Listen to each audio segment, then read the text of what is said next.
Voici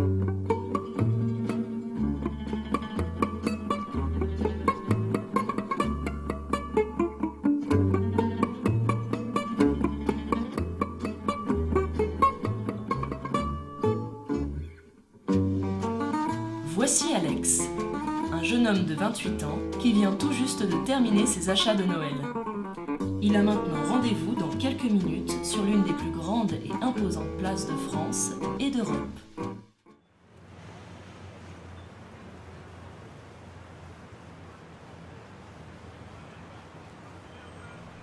Alex a donné rendez-vous à Estelle en plein centre de la place Bellecour, lieu emblématique de l'ancienne capitale des Gaules, Lyon. Cet immense espace, en plein cœur de la ville, s'étale sur plus de 300 mètres de longueur et sur environ 200 mètres de largeur. Il se divise en deux parties bien distinctes de par leur aménagement et leur histoire. Une zone sud, en forme de trapèze, chargée en mobilier urbain et très végétalisée, et une zone nord, rectangulaire de la taille de 2 terrains de football, essentiellement vide à l'exception de la statue du roi Louis XIV en son centre. Pour Alex, comme pour beaucoup de Lyonnais, cette statue est un point de regroupement pratique en plus d'être iconique. Il est facile de s'y retrouver et les coins intéressants de la ville sont rapidement accessibles à partir d'ici, que l'on se déplace à pied, en vélo ou bien en transport en commun. Ce point de rendez-vous lui donne aussi l'occasion, à chaque fois qu'il fait visiter Lyon à ses amis ou à sa famille, de répandre la petite légende sur le cheval de bronze, comme l'appellent les locaux. Celle-ci raconte que son sculpteur François Lemot se soit suicidé après la pose de son chef-d'œuvre en se rendant compte qu'il avait oublié les étriers. En vrai, il n'en est rien. L'artiste est mort paisiblement puisqu'il avait volontairement représenté le roi à la romaine, c'est-à-dire avec une couronne de laurier, une cape et montant accru, sans étrier donc. Alex ne sait cependant pas que cette œuvre est la nouvelle version d'une ancienne statue située au même endroit.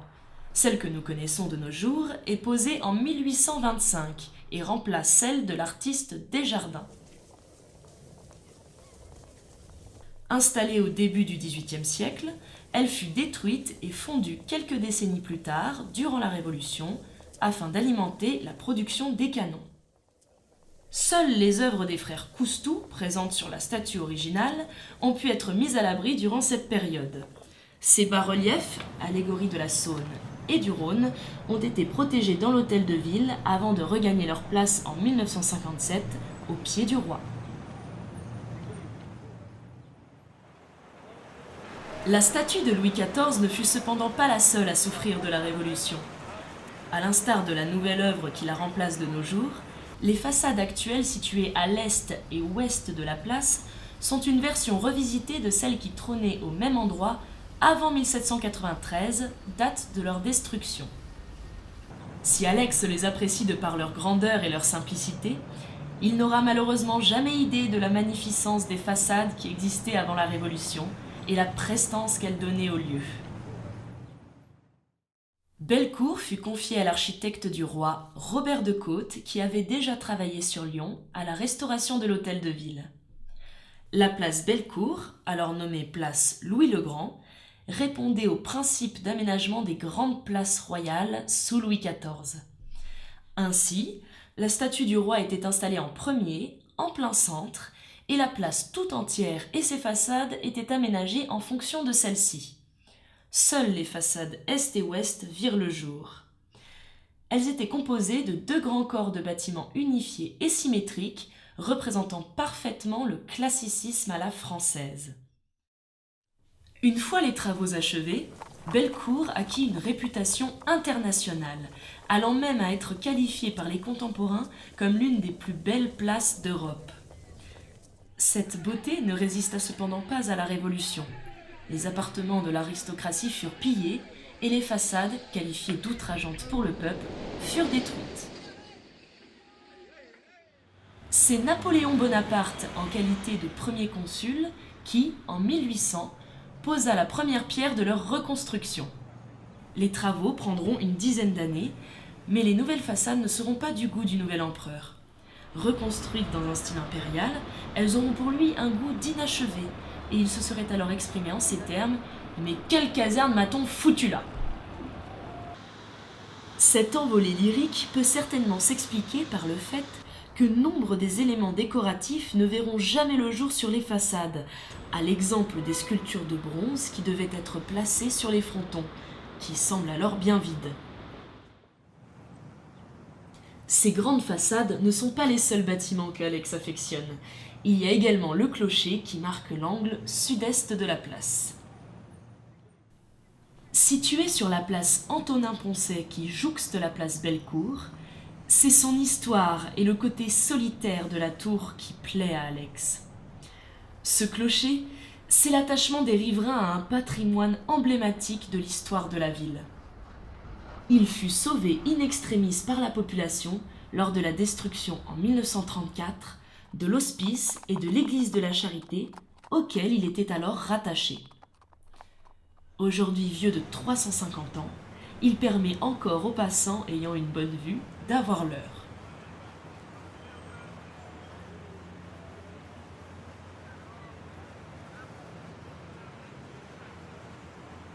Alex n'aime pas grand-chose d'autre sur cette place. Il ne vit pas dans le quartier et ne s'y attarde jamais. Il ne fait la plupart du temps que la traverser, comme la majorité des personnes qu'il voit défiler devant lui. Ce grand passage que connaît quotidiennement Bellecour s'explique de par sa position stratégique dans la ville, qui la rend quasiment inévitable dans les déplacements. Située sur la presqu'île formée par le Rhône et la Saône, la place Bellecour est au croisement de l'Arc et de la Flèche. L'arc forme l'axe nord-sud et est dessiné par la courbe de la Saône et du Rhône que les hommes ont aménagé tout au long de l'histoire, notamment sur la colline de Fourvière, la colline de la Croix-Rousse et la presqu'île.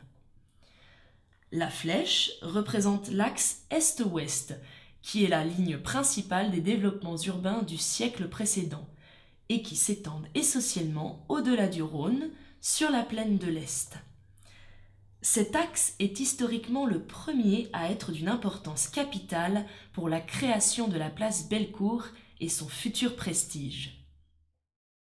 Le roi Louis XIV choisit en effet d'aménager cet espace pour son immense volume et son potentiel, mais c'est surtout pour sa grande visibilité due à un important trafic d'est en ouest qu'il décida d'en faire une place royale et d'y placer sa statue. Cette forte traversée, qui est toujours d'actualité, s'expliquait à cette époque par la présence d'un unique pont sur le Rhône. Ce pont, aujourd'hui dénommé pont de la Guillotière, débouchait à l'angle nord-est de Bellecour et permettait, en effectuant un trajet en ligne droite, de rejoindre le quartier de l'actuel Vieux-Lyon de l'autre côté de la Saône. C'est pour être visible de ce flux de personnes venant de tout horizon que le roi orienta sa statue plein nord, faisant alors dos à l'astre qui lui servit de surnom. De nos jours, les déplacements est-ouest se font essentiellement en souterrain via la ligne D du métro, qui a la plus haute fréquentation du réseau. L'axe nord-sud n'est devenu marquant pour Bellecour que dans la seconde moitié du XIXe siècle, avec le réaménagement total du centre-ville lyonnais. Les travaux d'urbanisme sont confiés au préfet du Rhône, Claude Marius Weiss. Commandité par Napoléon III, il eut la même mission que Haussmann pour Paris, c'est-à-dire d'aérer, d'assainir et d'embellir, ainsi que de rendre gouvernable la ville.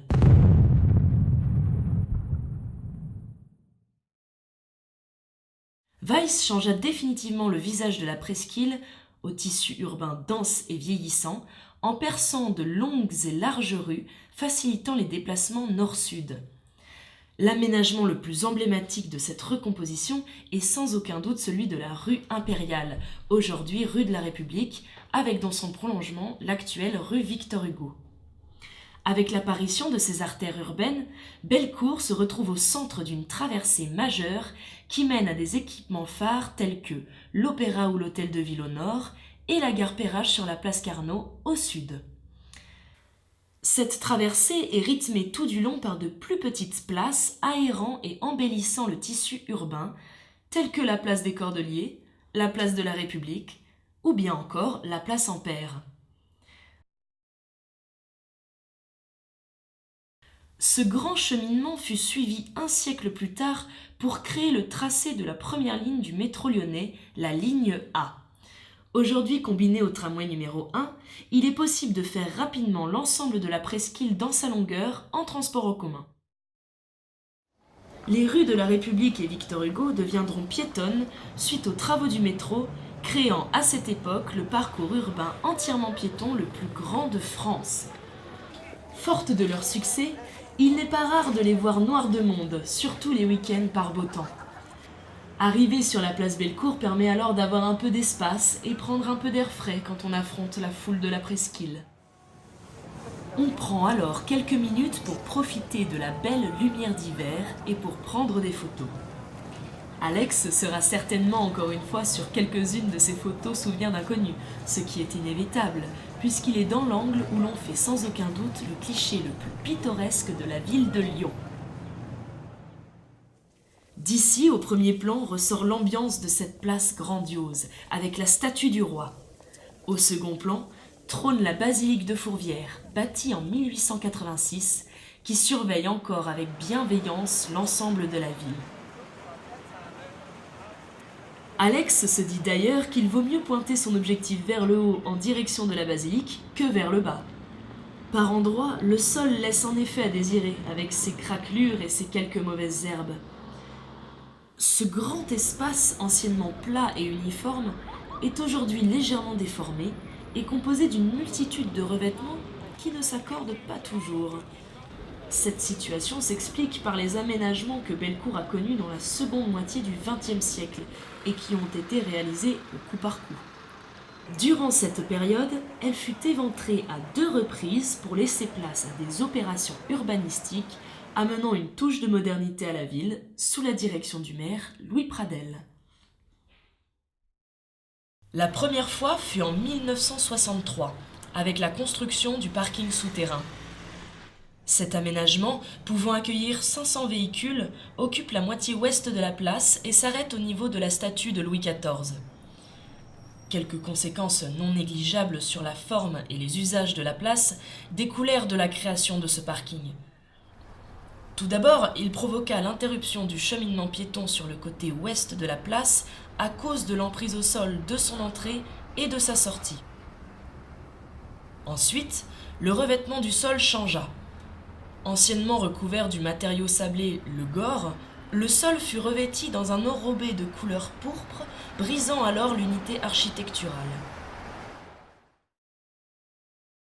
La deuxième opération marquante sur la place fut effectuée une dizaine d'années plus tard avec l'arrivée de la ligne A du métropolitain.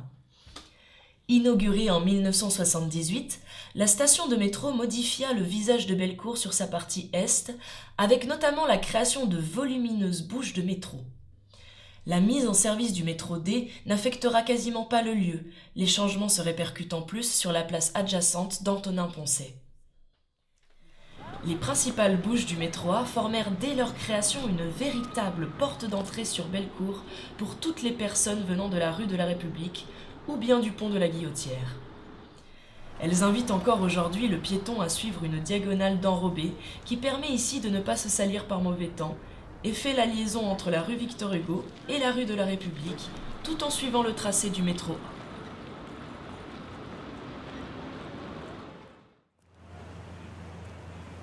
Estelle vient justement d'utiliser cette ligne qui lui permet d'aller à son travail dans le quartier de Charpennes, situé dans la commune limitrophe de Villeurbanne. Elle vit à quelques rues de Bellecour. Cette place, elle la connaît bien, elle la fréquente depuis qu'elle est enfant. Ce qui lui manque le plus aujourd'hui, ce sont les beaux et grands arbres qui entouraient l'ensemble de la place et formaient d'agréables balades ombrées. Ces arbres, essentiellement des marronniers et quelques platanes, ont récemment été abattus pour cause de vieillesse et de maladie. Mais les chênes chevelus replantés sur les allées nord et est, ainsi que les tilleuls replantés au sud, pousseront vite et créeront à nouveau une magnifique ambiance végétale.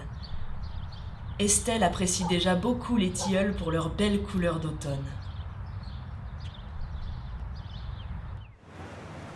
C'est avec quelques minutes de retard qu'elle arrive au rendez-vous, mais elle a ici bien le droit à son quart d'heure lyonnais. Alex a tout juste le temps de lui rendre les livres qu'elle lui avait prêtés et de prendre quelques nouvelles. Il s'excuse de ne pouvoir rester plus longtemps, mais il doit maintenant partir pour sa répétition de théâtre. C'est maintenant au tour d'Estelle d'avoir un peu de temps à passer sur Bellecour avant d'aller donner des cours particuliers. Comme Alex, elle ne s'attarde jamais sur cette partie de la place. Cependant, elle a pris l'habitude de se poser sur sa partie sud, nouvellement réaménagée.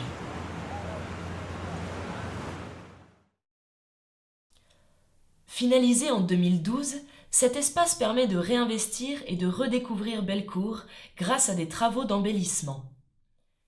Elle est axée sur des usages quotidiens avec la présence de kiosques alignés avec les pavillons, de terrasses, de balades et traversées, d'une aire de jeu et d'une grande zone de détente agréablement fleurie et arborée dénommée la Clairière. Les kiosques qui étaient déjà présents ont été rénovés. Ils accueillent toujours les fleuristes et les cafés. La nouveauté réside dans leur terrasse qui s'ouvre maintenant sur la partie nord de Bellecour, offrant une vue pittoresque et créant du lien entre les deux espaces. Les deux agréables petites balades délimitant la Clairière permettent de traverser l'ensemble dans sa longueur et de rejoindre, dans une certaine continuité, la place Antonin-Poncet, tout en profitant de l'ombre des arbres en été ou bien des kiosques tout au long de l'année.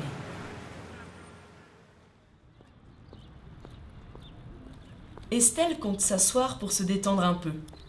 Elle a quelques minutes devant elle et compte bien profiter du soleil avant de repartir donner son cours. Elle choisit, comme à son habitude, une des chaises de lecture près des deux imposantes fontaines.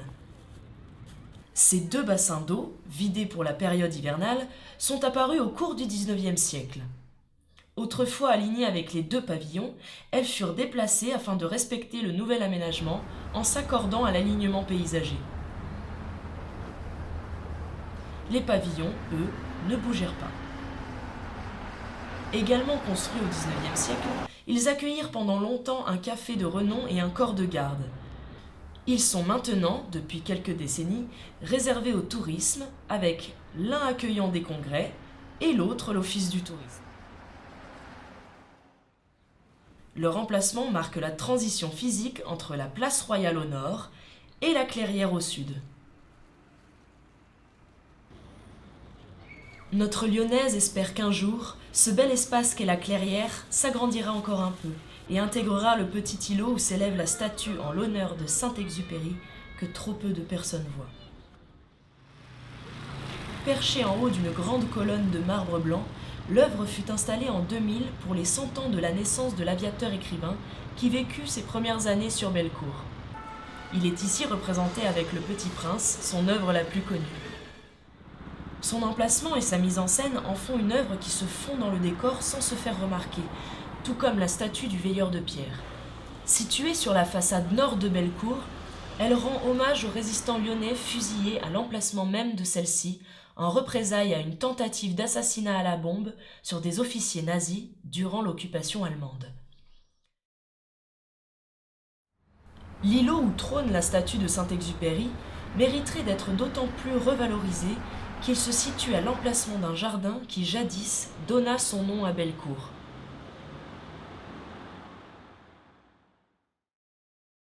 Vers 1200, la place que nous connaissons n'est qu'un terrain accidenté propice aux inondations du Rhône et de la Saône, à la quasi-pointe d'une presqu'île moitié moins grande que celle d'aujourd'hui, anciennement nommée les Canabéas. Seule une petite partie de ce terrain, appartenant à l'archevêque de la ville, était aménagée. C'était un jardin situé vers l'emplacement de la statue Saint-Exupéry, essentiellement planté de vignes et qui portait le nom de Bella Curtis. Cette appellation se transformera rapidement en Belle Cour, s'étendra à l'ensemble de l'espace environnant pour porter le nom de Pré de Bellecour et enfin verra son nom simplifié en Bellecour. La place portera ensuite bien des noms en fonction des variations de la politique, mais reviendra à sa version originale et actuelle en 1871. Tous les Lyonnais ont un avis sur cette belle cour. Pour certains, comme Alex, C'est essentiellement un espace libre que l'on traverse et qui offre de la place pour accueillir temporairement des événements ou des manifestations. Pour d'autres, comme Estelle, Bellecour est un véritable lieu de vie où il fait bon de se retrouver, de lire, de regarder les gens passer et de prendre son temps. Les lieux publics naissent, par nature, de ce besoin qu'ont les hommes de se rassembler. Les rôles et fonctions de ces lieux peuvent être multiples, politiques, sociaux, économiques ou bien encore culturels. Dans tous les cas, ils sont l'expression d'époques et de sociétés avec leurs envies et leurs besoins, façonnant les espaces à leur image. Bellecour fait partie de ces lieux d'exception retraçant l'histoire des siècles précédents, tout en exprimant les besoins de modernité et les envies contemporaines.